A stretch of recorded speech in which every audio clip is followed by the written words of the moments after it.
When we talk about long distance after marriage, we are not talking about a romantic inconvenience. We are talking about a structural shift in the relationship. Marriage is built in many ways on proximity. It is built on the quiet rituals of everyday life, the morning coffee, the passing conversation in the hallway, the unconscious touch on the shoulder. These are not small things. They are the invisible threads that weave two lives together. So when distance enters after marriage, the first instinct is often panic. People say, distance ruins marriages. But distance does not ruin a marriage. Distance reveals it. What happens when you remove proximity? You remove the automatic reassurance that comes from simply seeing each other. You remove the ability to read subtle cues. The sigh that signals stress, the silence that signals hurt. And in that removal, something very important is exposed: the foundation. Every marriage rests on three psychological pillars: trust, communication, and shared meaning. When you live together, weaknesses in these areas can be masked by routine. You may not communicate deeply, but you communicate often. You may not actively build trust, but you rely on presence to maintain it. You may not articulate your shared vision, but daily life keeps you aligned. Distance strips away those buffers. Without physical presence, trust becomes an internal discipline rather than a passive assumption. You can no longer check in visually. You must believe. And belief in this context is not naivete. It is a conscious decision to extend psychological security to your partner, even when you cannot verify their every movement. This is where many couples discover whether their trust was real or merely circumstantial. The same is true for communication. In close proximity, we rely heavily on nonverbal cues. Research in interpersonal psychology consistently shows that much of our relational understanding comes from tone, facial expression, and body language. When those disappear, words must carry more weight. And if a couple has never cultivated the skill of honest, direct conversation, distance will amplify that deficit. Distance does not create poor communication. It magnifies it. And then there is shared meaning, perhaps the most overlooked dimension of marriage. Why are we together? What are we building? What is the larger story of our partnership? When two people share space, they can feel connected simply because their lives are intertwined logistically. But when geography separates them, logistics no longer bind them. Vision must. If a couple does not have a clearly articulated sense of purpose, distance introduces existential doubt. Are we moving towards something together, or are we simply surviving apart? That question can either deepen a marriage or destabilize it. There is also a philosophical layer here. Marriage, at its core, is a commitment to continuity. It is a declaration that says, I choose you not only for who you are today, but for who we will become.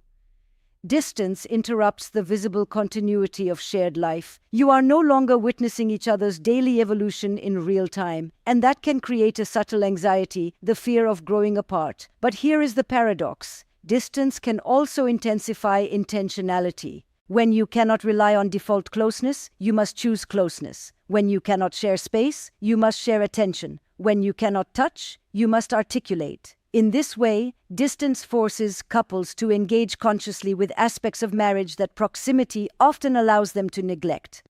I have seen couples who, during long-distance periods, develop a level of emotional literacy they never had before. They learn to express vulnerability without waiting for the right moment. They learn to articulate appreciation instead of assuming it is understood. They learn that intimacy is not only physical, it is psychological presence. Of course, this requires maturity. Distance will trigger insecurity. It will activate attachment patterns. If one partner leans anxious, they may seek constant reassurance. If another leans avoidant, they may retreat further into independence. The stress of separation does not invent these tendencies, it exposes them. And exposure, though uncomfortable, is an opportunity, because what is revealed can be repaired, what is illuminated can be strengthened. The question is whether both partners are willing to see what distance shows them, without defensiveness, without blame. Long distance after marriage is not merely about surviving time apart, it is about examining the architecture of the relationship. Are we connected by habit or by intention? Are we secure because we are near or because we trust? Are we together because it is convenient or because it is chosen? If the foundation is weak, distance will shake it. If the foundation is strong, distance will test it, and in testing, reinforce it. So before we declare distance as the enemy, we must ask a more uncomfortable question. What does this separation reveal about us? Because in the end, distance is not the true threat to marriage. Indifference is. And the couples who endure are not the ones who avoid the test. They are the ones who use it to rebuild, consciously and courageously. Distance does not define the marriage. The response to distance does. If distance reveals the foundation of a marriage, uncertainty determines whether that foundation can hold. One of the most destabilizing elements in a long-distance marriage is not the miles, it is the ambiguity. Human beings can tolerate discomfort remarkably well when discomfort has meaning and duration. We endure medical treatments because we know there is a recovery date. We endure demanding training because we know there is a finish line. What erodes us psychologically is not hardship. It is indefinite hardship. When couples enter long distance without clarity, they unknowingly introduce chronic uncertainty into the relationship. And uncertainty activates anxiety. It creates a quiet but persistent question in the mind. How long will this last? When that question goes unanswered, it morphs into something more dangerous. Are we actually moving toward each other or slowly away from each other? A shared vision is not a romantic luxury in this context. It is a psychological stabilizer. When two people marry, they make an implicit promise about shared future orientation. They say, in essence, we are building a life. But life is not built in abstraction. It is built through plans, timelines, and decisions. Long distance disrupts the visible construction of that shared life. So the couple must compensate by becoming even more explicit about where they are going. Why are we apart? Is this about financial stability, career advancement, immigration logistics, educational opportunity? The reason matters because it frames the sacrifice. If the separation is connected to a meaningful, shared goal, it becomes a joint investment. If it feels unilateral or unclear, it becomes a burden. And here is where many couples struggle. They assume love alone will sustain them. Love is essential, but love without direction becomes fragile. Passion cannot replace planning. Psychologically, clarity reduces threat perception. When you know the timeline, 6 months, 1 year, 2 years, your nervous system can regulate. You can count down. You can visualize reunion.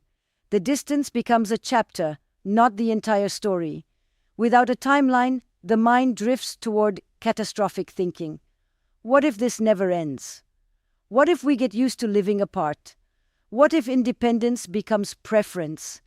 These fears are not irrational. Humans adapt quickly. We adapt to new cities, new routines, new autonomy. And while independence can be empowering, it can also create parallel lives if not consciously integrated. A shared vision acts as a bridge between those parallel lives. This vision must be specific, not vague statements like, someday we'll live together again. Specificity creates accountability. Which country? Which city? What job transition needs to happen? What savings target must be reached? When couples articulate concrete milestones, they transform longing into strategy. There is also a philosophical dimension to this. Marriage is, at its core, a commitment to interdependence, not dependency, but chosen mutual reliance. Long distance introduces an unusual paradox. You must function independently while remaining emotionally interdependent. Without a clear plan to reunite, independence can gradually overshadow interdependence. The couple stops thinking in terms of we and begins organizing life around I. Clarity protects the we. It says this separation serves us, it is not replacing us. But clarity is not only about logistics, it is also about expectation management. How often will we communicate? What level of transparency do we need? How will we handle visits? What are our boundaries with colleagues, friends, social circles? These conversations may feel unromantic, even transactional, yet they prevent resentment. Resentment grows in the gap between expectation and reality. If one partner assumes daily 3-hour calls and the other assumes occasional check-ins, disappointment is inevitable. When expectations are spoken aloud, they can be negotiated rather than silently violated. And negotiation is a sign of maturity, not weakness. There is another subtle benefit to shared vision. It restores agency. Long distance can make couples feel at the mercy of circumstance, of employers, governments, academic institutions. But when they actively design a plan, even within constraints, they reclaim authorship of their marriage story. We are not victims of distance. We are navigating it with intention. That shift in mindset is profound. It transforms passive endurance into purposeful endurance. Of course, plans may change, timelines may extend, life rarely unfolds exactly as designed. But even revised clarity is better than silent drift. The act of revisiting and renegotiating the plan together reinforces partnership. It communicates, we are still aligned, we are still choosing each other. Without this alignment, distance begins to feel less like a shared sacrifice and more like separate journeys. And separate journeys over time create separate identities. So when couples ask me, what is the most important thing we can do while living apart? I rarely say, call more. I say, plan better. Define the purpose of the separation. Define the path back. Make the reunion not a fantasy, but a strategy. Because the couples who survive long distance are not simply those who love each other deeply, they are the ones who know exactly what they are waiting for. Clarity is not control, it is commitment made visible. And in the absence of physical closeness, visible commitment is what keeps the marriage standing. If you are in a long-distance marriage, ask yourselves tonight, do we have a shared map, or are we just hoping the roads will reconnect? Hope sustains emotion, a plan sustains a future. And even with a strong foundation, even with clarity of vision, even with intentional communication, there remains one final and decisive factor: emotional discipline. Because distance does not only test the relationship, it tests the individual. When you live apart from your spouse, you are confronted with something many married people have not experienced in years: prolonged autonomy. You make decisions alone, you sleep alone, you manage stress alone.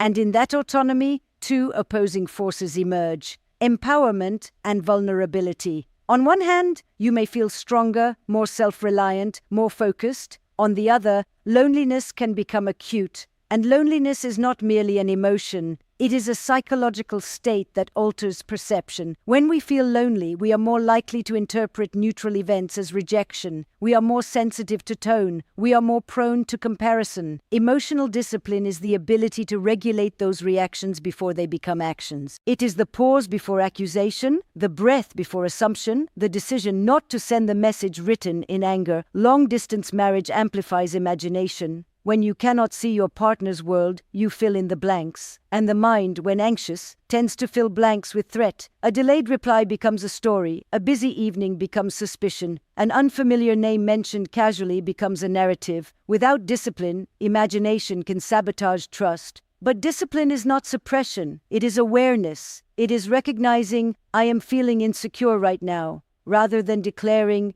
you are making me insecure. That distinction preserves partnership. It shifts the conversation from blame to vulnerability.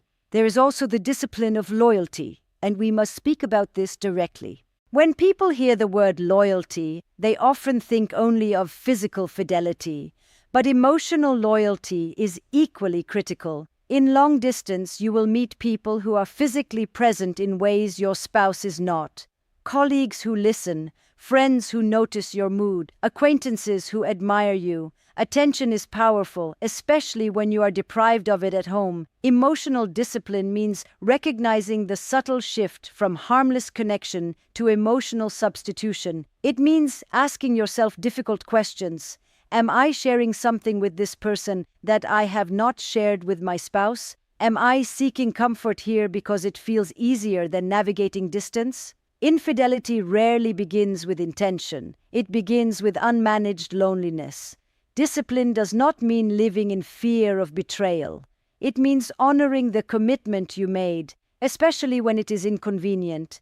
It means understanding that desire, attraction, and curiosity are human, but behavior is chosen. And discipline is not only about resisting temptation, it is also about resisting disengagement. Some people cope with distance by numbing. They reduce calls. They immerse themselves entirely in work. They convince themselves that independence is easier than longing. Gradually they detach, not dramatically, but incrementally. Emotional discipline requires staying engaged even when it hurts. It means saying, "I miss you," instead of pretending you do not. It means initiating connection even when you feel tired. It means addressing tension early rather than allowing resentment to calcify. There is a maturity in choosing the harder conversation over the easier silence. Distance can also magnify ego. When conflict arises, the temptation is to withdraw. "If you don't understand me, fine." Physical separation makes emotional withdrawal easier to justify, but marriage is not sustained by pride. It is sustained by repair.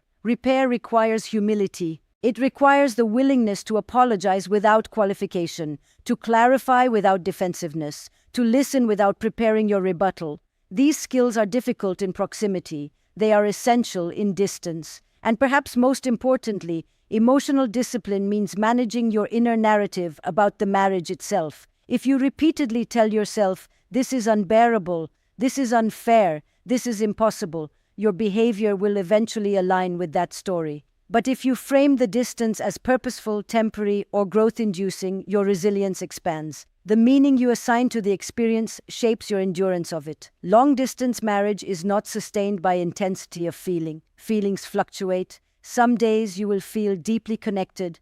Other days you will feel disconnected, irritable, even doubtful. Emotional discipline is what prevents temporary emotions from dictating permanent decisions. It is choosing commitment on days when passion is quiet. And this is where we return to something fundamental. Marriage is not only about love, it is about character. Distance strips away comfort and reveals character. It reveals patience or impatience, integrity or rationalization, courage or avoidance. The question is not whether distance is hard. It is. The question is who you become in response to it. Do you become reactive, suspicious, withdrawn, or do you become more intentional, more communicative, more self-aware? In many ways, long distance after marriage is an accelerated course in relational maturity. It forces you to confront your insecurities, your coping mechanisms, your attachment patterns. It demands that you grow up emotionally. And growth, though uncomfortable, is transformative. So if you find yourself in a long-distance marriage, understand this. Your greatest challenge is not the miles between you. It is the mastery within you. Guard your imagination, guard your integrity, guard your effort. Once you have acknowledged what distance reveals about your foundation, and once you have established clarity about where you are going, the next challenge becomes deeply practical. How do you replace physical presence with intentional connection? Because here is the truth. Proximity creates effortless intimacy. When you live together, connection happens accidentally. You share meals without scheduling them. You debrief your day in fragments. You repair small tensions in passing. Physical presence allows for micro moments of reassurance. A glance, a touch, a shared silence. When that disappears, nothing is accidental anymore. And this is where many couples misunderstand long distance. They assume that frequent communication equals meaningful communication. But volume is not the same as depth. 10 text messages about logistics do not create intimacy. An hour of distracted video calling while scrolling social media does not create presence. Intentional communication means replacing unconscious closeness with conscious engagement. Psychologically, intimacy is built through responsiveness. The feeling that when I reach for you emotionally, you respond. In close proximity, responsiveness is often immediate. In long distance, it requires design. You cannot rely on spontaneity, you must rely on structure. This is why rituals become essential. A ritual is not simply a routine, it is a repeated act infused with meaning. A daily good morning message that says more than morning. A nightly call that is protected from interruption. A weekly virtual dinner where both partners sit down, not multitasking, but attending. Rituals create predictability, and predictability creates safety. When couples know that every evening at a certain time they will reconnect, anxiety decreases. The mind stops asking, "When will I hear from them?" Instead, there is anticipation. Anticipation, interestingly, can strengthen desire. It recreates a sense of intentional pursuit that often fades in cohabitation. There is something powerful about choosing to show up for each other when you do not share a roof. But intentional communication is not only about frequency, it is about content. In long distance, couples must learn to narrate their lives, The small details that would normally be observed must now be described. The frustrating meeting, the awkward social interaction, the fleeting insecurity. Without these details, partners slowly become strangers to each other's daily realities. And when daily realities are not shared, emotional distance grows even faster than geographical distance. Yet narration alone is not enough. Emotional honesty must accompany it.